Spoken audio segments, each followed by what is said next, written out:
Yeah, welcome back to the channel. In this video, I'm going to create a quick head-to-head comparison review between these two distro software, which is Fedora and Ubuntu. So let's quickly dive into it. Talking about Fedora is a cutting-edge distro that delivers the latest Linux technologies with strong performance, security, and a polished GNOME experience.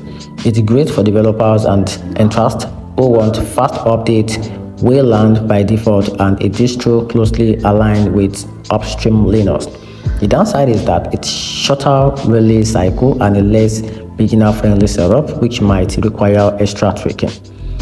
Talking about Ubuntu, on the other hand, remains one of the most popular Linux distro backed by canonical and a massive community. It's stable, beginner-friendly, and widely supported by third-party apps, making it ideal for newer users and experienced environment. However, it's reliable on snap package, and slower adoption of new features may also frustrate some advanced users.